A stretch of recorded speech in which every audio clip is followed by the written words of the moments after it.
제가 자주는 아니지만 명절 때나 아이들 방학 때 또 가끔 본가에 갑니다. 그때 저는 밥을 먹고 가야겠다거나 안 먹고 가야겠다거나 이런 거를 생각하지 않습니다. 그냥 출발할 때, 그래서 그냥 출발할 때 전화하고 아무 때나 갑니다. 왜냐하면 가다가 밥을 먹게 되면 먹고 안 먹게 되면 가서 밥을 먹으면 되기 때문입니다. 그러나 제 아내는 패 끼치지 말라고 미리 전화를 해서 먹고 갈 건지 가서 같이 먹을 건지 꼭 말하라, 이렇게 그러고 출발하라고 하죠. 근데 저는 부모님 집에 가는데 그런 걸 하냐 이렇게 말합니다. 물론 제가 말은 그렇게 하지만 대부분 식사 시간 염두에 두고 그렇게 가긴 합니다. 그러나 제 마음속에 부모님 댁은 그냥 편하게 갈 수 있고 가서 편하게 밥을 차려 달라고 할 수 있는 곳입니다. 물론 어머니에게도 사생활의 권리가 있고 어머니도 피곤하고 그렇게 아무 때나 가는 제 행동은 무례하고 이기적인 행동임에 틀림이 없습니다. 그럼에도 불구하고 저는 그렇게 할 수 있다라는 것이죠. 저만 그렇게 할 수 있습니다. 아무 때나 찾아가서 배가 고프면 먹을 걸 요구할 수 있는 권리를 어머니께서 제게 주셨다 믿기 때문입니다. 그런데 이 권리를 보통 아내들은 남편에게 주지 않습니다.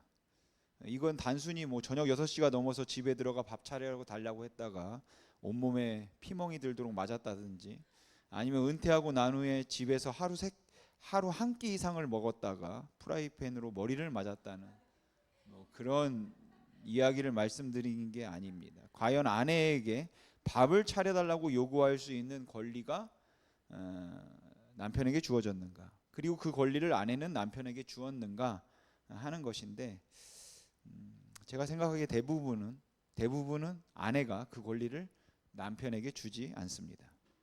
오늘 살펴볼 예수님의 비유가 이러한 이야기와 좀 관련이 있어서 말씀드렸는데, 이 예수님의 비유가 도대체 무슨 의미일까 하는 것을 여러분과 함께 좀 살펴보려고 합니다. 오늘 비유를 이해하기 위해서는 약간의 문화적 배경에 대한 지식이 좀 필요합니다.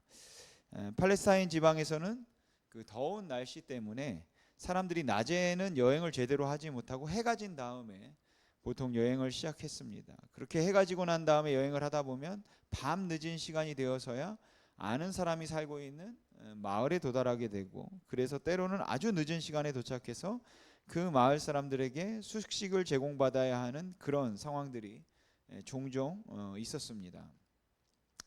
어떤 한 사람이 깊은 밤에 친구를 찾아왔습니다. 예고된 방문이 아니었기 때문에 상당히 당황스러웠습니다. 근데 그날 먹을 빵과 음식만을 준비해서 살아야 하는 더운 기후에 살고 있는 사람들이 음식을 많이 장만해서 저장하고 있었던 건 아니고, 대체로 가난했던 농부들이 그렇게 많은 음식을 장만해서 준비하고 있었던 게 아니기 때문에 친구가 찾아왔는데 먹을 게 없었습니다. 이런 경우에 현대사회 예법으로는 밤늦게 찾아온 친구가 실례를 범한 것이지 집에 먹을 게 없는 것이 실례는 아닙니다. 왜냐하면 우리 문화에서는 밤늦게 찾아온 사람들에게 먹을 것을 주지 않는다고 실례라고 생각하지 않고, 밤늦게 시간 개념 없이 남의 집에 찾아온 사람을 무례한 사람이라고 생각하기 때문입니다. 근데 이 사람은 밤중에 찾아온 친구에게 줄 수 있는 먹을 음식이 없던 것을 대단히 미안하게 생각하면서 잠깐만 기다리라고 하고는 그 늦은 시간에 이웃에 사는 다른 친구 집을 찾아갔습니다. 그리고는 문을 두드렸습니다. 내 친구가 지금 여행 중에 나를 찾아왔는데 집에 남은 음식이 없어서 그 친구에게 먹을 걸 주지 못하게 되었네. 혹시 집에 떡이 있으면 떡 3덩이만 좀 줄 수 있겠나? 그 당시에 집의 구조는 대체로 다 원룸입니다. 그렇기 때문에 보통 문도 이중문이에요. 그래서 문이 이중으로 되어 있는데 그 문도 잠가 놓았고, 또 원룸이니까 한 방에서 아이들과 아내가 함께 자는 그러한 상황이기 때문에 문을 열기 위해서는 가족들을 다 깨워야 합니다. 이럴 때 여러분 같으면 어떻게 하시겠습니까? 친구 미안하네, 식구들이 벌써 잠이 들었네라든지 정말로 미안한데 우리 집에도 떡이 남은 게 없네, 이런 말보다는 자네 미쳤나? 지금이 몇 시인 줄 아는가? 우리 식구들이 하루 종일 피곤하게 지내고 이제 겨우 잠들었는데 이 밤늦은 시간에 껴서 떡을 달라니 이게 어찌된 일인가? 도대체 자네는 왜 그렇게 무례한가? 아마도 이것이 현대인들에게 더 익숙한 반응일 겁니다. 왜냐하면 나에게 먹을 것을 요구할 수 있는 권리는 누구에게도 없다고 생각하기 때문입니다. 그런데 오늘 예수님의 비유에서는 어떤 이유에서든지 이웃의 부탁을 거절할 수 있는 가능성이 아예 배제되어 있습니다. 예수님이 이렇게 말씀하십니다.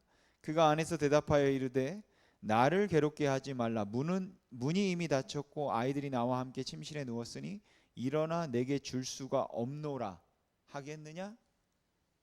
그러니까 그렇게 할 수 없다 말씀하고 계시는 것이죠. 누구라도 아이들이 이미 잠들었기 때문에, 그리고 문을 이미 잠갔기 때문에, 너무 늦은 시간이기 때문에 너에게 먹을 것을 줄 수 없겠다고 말할 자가 있겠냐? 없다라는 거예요. 그렇게 부탁을 거절할 수 있는 가능성을 처음부터 예수님께서는 배제하고 있다는 겁니다. 이 말씀은 바꿔 이야기하면 그 먹을 것을 달라고 요구할 수 있는 권리가 이웃에게 있고, 나는 그에게 먹을 것을 줄 수 없다고 말할 수 있는 권리는 그 이웃에게 없다는 것을 이야기하고 있는 것이죠.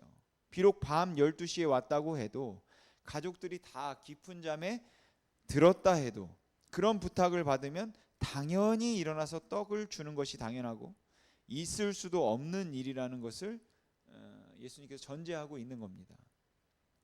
그리고 그 당시 문화적 배경이겠죠. 그렇기 때문에 그 다음 말씀이 어쩌면 우리들에게 좀 난해하기도 해요. 누가 그런 이웃의 청을 들어주지 않겠느냐고 말씀하시고 난 후에 비록 벗됨을 인하여서는 일어나 주지 아니할지라도 그 간청함을 인하여 일어나 요구대로 주리라고 하셨습니다.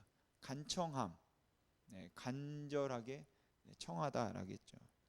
그런데 여기 간청함이라고 번역된 부분이 예전 개역 성경, 예전 성경에는 강청함이라고 되어 있습니다. 근데 개역 개정으로 바뀌면서 간청함으로 바꾼 거예요. 강청함을. 근데 사실 이 단어의 헬라어 의미를 원래대로 따진다면 간청함, 간절히 청하다보다는 강청함이 맞습니다. 끈질기게 청하다. 그래서 표준 세번역이나 공동 번역을 보면 귀찮게 졸라대면 이라고 이렇게 강청함의 의미로 번역을 하고 있어요. 그러면 우리가 가질 수 있는 첫 번째 의문은 그 이웃이 정말로 강청을 했는가, 귀찮게 졸라댔는가 하는 겁니다. 강청이라면 이런 거죠. 떡을 구하러 가서 처음에는 조용하게 이야기를 하겠죠. 여보게 친구, 떡 남은 거 있으면 세 덩이만 주게. 지금 여행 중에 있는 친구가 와서 배가 고파서 그러는데 우리 집에 남은 떡이 없으니 떡 세 덩이만 줄 수 있나? 이렇게 부탁을 하겠죠. 처음에는 조용하게. 그런데 이 소리를 듣지 않아서인지 아니면 안 들으려고 하는지 안에서 아무 반응이 없는 겁니다. 그러면 어떻게 되겠습니까? 부탁이 좀 세지겠죠. 문을 두들기고 큰 소리로 어이 친구 자나? 하고 깨울 겁니다. 그래도 못 들은 척하면 문을 주먹으로 쾅쾅 두드리든지 발로 차고 아우성을 치겠죠. 그러면 안에서 친구가 생각하기를 아이고 저 왼수 저건 친구도 아니다. 내가 빨리 이사를 가든지 해야지. 이게 지금 시간이 몇 시인데 너무 무례하다. 근데 내가 지금 떡을 안 주면 이거 밤새도록 나 귀찮게 할 거니까 그냥 귀찮지만 일어나서 줘서 보내자. 이렇게 하고 먹을 것을 주었다면 그것은 강청함이고 그 강청함을 인하여 준 겁니다. 하지만 이 모습은 그렇게 바람직한 모습은 아니죠. 우리가 너무 고달프고 너무 외롭고 너무 힘들고 너무 불안해서 우리의 문제들을 가지고 하나님 앞에 나와서 기도하면 너무 바쁘신 하나님께서 거들떠 보지도 않으시다가 우리가 밤낮 없이 부르짖고 밤낮 없이 매달리니까 너무 귀찮아서, 그리고 그렇게 구하고 있는 정성이 가상해서 마지못해 들어주신다면 우리는 그 하나님을 선하신 하나님이라고 부르지 않을 겁니다. 하나님은 내 기도 듣기를 원하는 분이 아니고, 하나님은 워낙 바쁜 분이지만 내가 너무 사정이 급하기 때문에 하나님을 찾아가서 제발 날 좀 도와달라고, 제발 좀 도와달라고, 제발 좀 살려달라고, 이 어려운 상황에서 한 번만 도와주시면 제가 정말로 견딜 수 있겠고 다시 일어설 수 있겠으니까 한 번만 도와달라고 부르짖고 간절하게 기도하고 있는 그 기도하는 모습이 어쩌면 비참하기도 하고 비굴하기도 하다라는 것이죠. 그 듣지도 않으시는 하나님 앞에 떼를 쓰고 매달려서 겨우 하나님께서 야야야 저거 또 온다, 저거 들어줘라, 들어줘. 그래서 들어주시는 것이라면 너무 약하고 부족하기 때문에, 너무 어리석고 형편없기 때문에, 너무 사정이 급하기 때문에 그냥 그렇게 주는 것이라도 받긴 하겠지만 비참하다, 이런 생각이 든다는 겁니다. 이 강청함의 기도를 강조하면서 같은 자식이라 할지라도 자꾸 용돈을 달라는 자식에게 용돈을 더 주게 되는 것이고, 용돈이 필요해도 참고 말하지 않으면 안 주는 것처럼 하나님도 부르짖고 기도하는 매달리는 사람에게 하나라도 더 주지, 달라고 아우성을 치고 떼를 쓰는 사람에게 하나님께서 하나라도 더 주시지, 아무리 필요해도 달라고 하지 않고 괜찮다고 말하고 그냥 그것을 혼자 삼키려고 하는 사람에게는 하나님께서 주실 이유가 무엇이겠습니까? 라는 설교를 여러분들도 들어보셨을 겁니다. 근데 저는 그런 설교를 들으면 가슴이 답답합니다. 어느 때는 화가 나기도 하죠. 왜냐하면 하나님이 정말 그런 분일까? 라는 생각이 들기 때문에 그렇습니다. 심지어 사람도 주님께서 말씀하신 것처럼 악할지라도 자식에게 깊은 관심을 가지고 있는 사람은 둘 다 똑같이 필요가 있음을 알고 있으면서 때를 더 쓴다고 그 자식에게 더 주지 않습니다. 때를 쓴다고 더 주고 한 번 더 매달려서 부르짖었다고 그래서 귀찮아서 더 주는 것은 자식에게 관심이 없었거나 아니면 그 자식의 건강한 성장, 행복보다는 오히려 자기의 편리에 더 관심을 가지고 있는 그 부모일 경우일 겁니다. 정말로 자식을 사랑하는 부모라면 그 자식이 구하기 전부터 무엇이 필요한지를 알고 있고 자식과 교통하기 위해서 필요한 것이 없느냐고 물어보기도 하고, 그래서 그 자식이 부모를 인정하고 부모와 함께 교제하기를 원하겠지만 귀찮은데 들어주라고 말하는 부모는 없을 거다라는 것이죠. 그냥 자꾸 구하면 들어주는 부모는 없을 겁니다. 오늘 이 비유에서는 이 사람이 그 이웃을 찾아가서 강청한 적이 한 번도 없습니다. 그렇게 강청함으로 보아서는 이 본문이 잘 풀리지 않기 때문에 많은 학자들은 여기에 사용된 신약 성경에서 여기 단 한 번 사용되었어요. 이 강청함이라는 헬라어가 이 단어가 가지고 있는 또 다른 하나의 의미를 찾아냅니다. 그 또 다른 의미가 바로 부끄러움, 수치라는 의미입니다. 만일 이 단어의 의미가 부끄러움 혹은 수치라고 본다면 아무리 밤중이라고 해도 자기 마을에 들어온 그 여행객이 굶고 있다면 그것은 마을의 수치이고 이웃에게 먹을 것을 주지 않는 그 사람의 수치가 된다라는 것이에요. 왜냐하면 고대 근동 지방의 사회는 명예 기반의 사회입니다. 명예 때문에 죽기도 하고 명예 때문에 살기도 하는 거예요. 그러니까 그 마을에 들어온 여행객에게 먹을 것을 주지 않는다? 이것은 그 마을 전체의 수치가 되는 것이죠. 사람들의 경우에서는 친구라 할지라도 그 친구됨을 인하여는 주지 않을지 모르지만 다음날 아침에 사람들이 아니면 두고두고 사람들에게 욕을 먹고 망신을 당하고 그리고 부끄러움을 당할 것을 생각하면 주지 않겠느냐는 말입니다.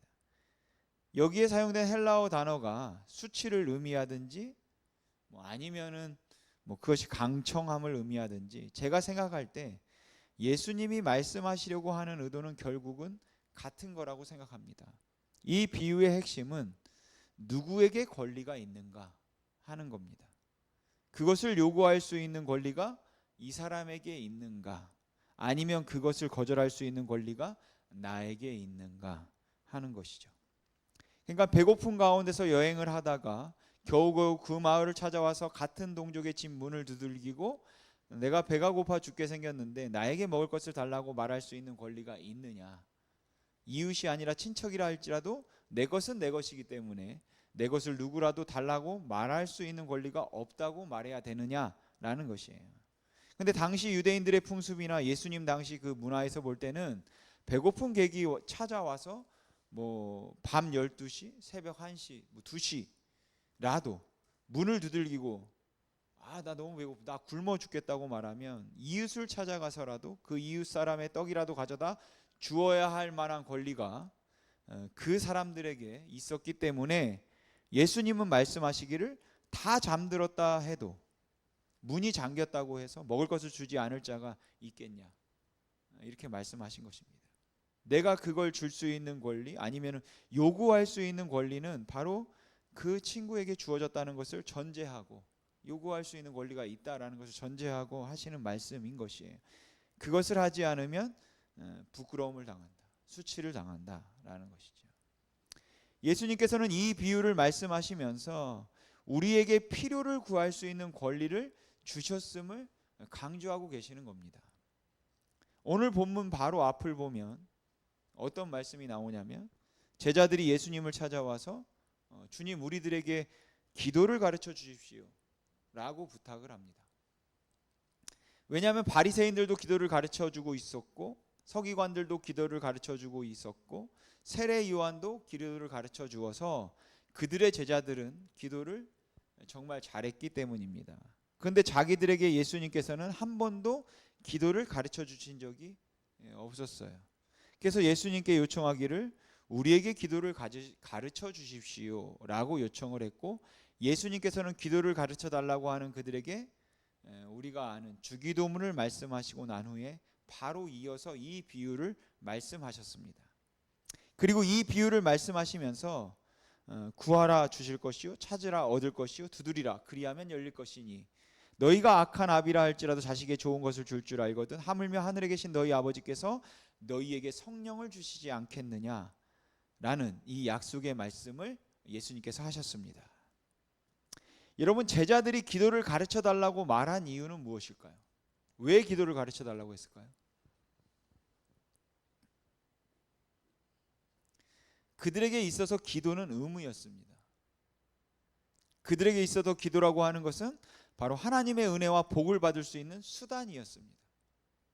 그들에게 기도라고 하는 것은 자기들이 얼마나 경건한 사람이고 얼마나 거룩한 사람인가를 하나님 앞에 보여줌으로 인하여서 하나님의 칭찬을 받을 수 있는 증거였습니다. 그렇기 때문에 그들은 기도를 잘해야 합니다. 하나님께서 들으실 만하게 기도를 잘해야 하고, 그래야 응답이 될 수 있고, 기도를 잘하지 않아서 의무를 지키지 아니하면 아무런 복도 받을 수 없기 때문에 그렇게 기도를 가르쳐달라 요구한 것이죠. 기도를 의무라 생각하고 기도를 잘할 수 있게 해달라고 말하고 있는 제자들에게 예수님께서 지금 하신 말씀은 기도는 의무가 아니라 권리다 라고 말씀하신 것이에요. 기도는 특권이다. 기도는 하나님께서 우리에게 주신 권리입니다. 그런데 이 권리가 우리가 잘났기 때문에 주어진 것도 아니고 우리의 공적에 의해서 주어진 것이 아니라 이 권리가 무조건적인 하나님의 은혜로 그 예수 그리스도 그 아들을 통하여 우리에게 주어진 권리라는 것이죠. 사랑하기 때문에 우리에게 주신 권리인 것입니다. 그래서 예수님께서는 말씀하시기를 무엇이든지 가지고 와서 나에게 구해라, 물어라 말씀하시는 거예요. 왜요? 나는 너의 좋은 아버지니까. 너는 내 아들이고 너는 이제 내 딸이 되었으니까 너는 무엇이든지 내게 구해라. 내가 너희에게 그 구할 수 있는 권리를 주었다.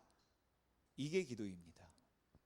그러니까 우리가 기도를 하기 전에 먼저 알아야 되는 것이 있다면 이것이 의무로 아니면 어떤 수단으로 기도를 이해하는 것이 아니라 바로 하나님께서 우리에게 주신 특별한 권리인데, 이 특별한 권리가 하나님의 사랑으로, 하나님의 은혜로 우리에게 주어진 것임을 아는 것, 이것이 중요하다라는 것이죠.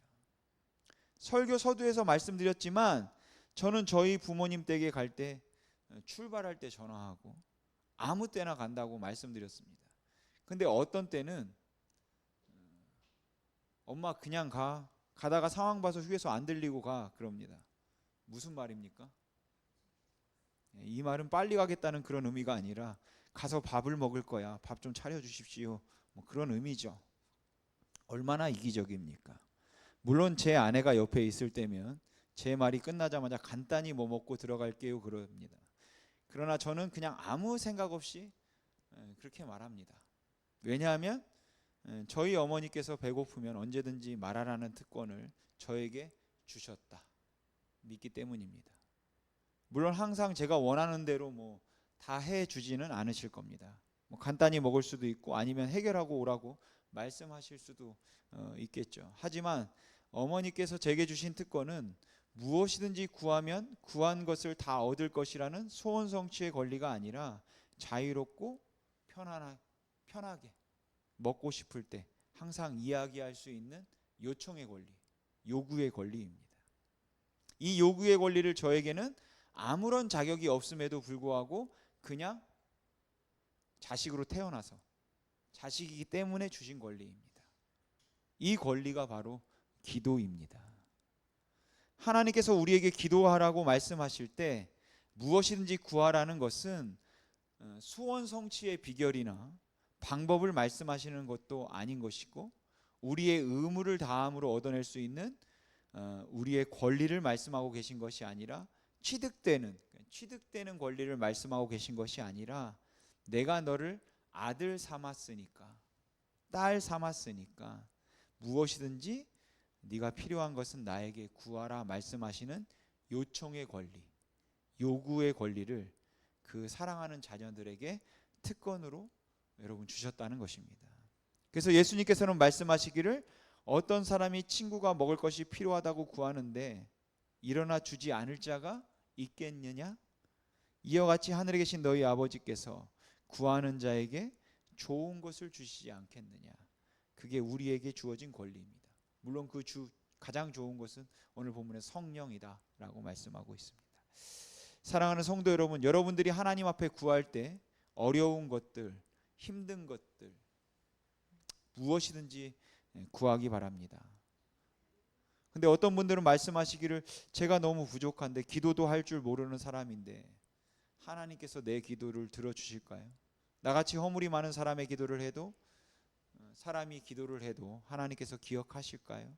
하나님을 위해 별로 한 것도 없는데 주님을 잘 섬기지도 못하는데 그냥 힘들 때만 기도하는 이런 기도 하나님께서 원하시지 않겠죠. 틀리지 않은 말입니다. 네가 무슨 염치로 지금 나에게 왔냐? 지금 몇 시인 줄 아냐? 내가 왜 네 요구를 왜 들어줘야 하냐? 말씀하시면 사실 우리는 그렇게 말씀하시는 하나님 앞에 할 말이 없습니다. 그런데 그렇게 부족함을 느끼는 저희들에게 주님께서 이 기도를 가르치면서 하시는 말씀은 하나님께서 너에게 그 권리를 주셨다는 것이에요. 아무 때나 찾아라. 아무 때나 구하라. 무엇이든지 구하라. 그리고 내가 너의 아버지임을 알라. 관계인 것이죠. 뭘 성취하는 게 아니라. 여러분 힘들고 어려운 사정 가운데서 더 많이 기도하시기를 바랍니다. 그리고 그 많은 기도를 통하여서 하나님이 응답하실 것이라고 하는 의무로 하지 마시고 하나님께서 나를 지키시고 사랑하셔서 나에게 주신 권리라고 생각하여 하나님을 찾으시고 부르시고 때로는 하나님께 매달리기도 끈질기게 또 어떤 때는 그럴 때도 필요하겠죠. 그렇게 할 수 있기를 바랍니다. 이것이 우리에게 주신 특권이고 우리에게 주신 은혜입니다. 기도하겠습니다.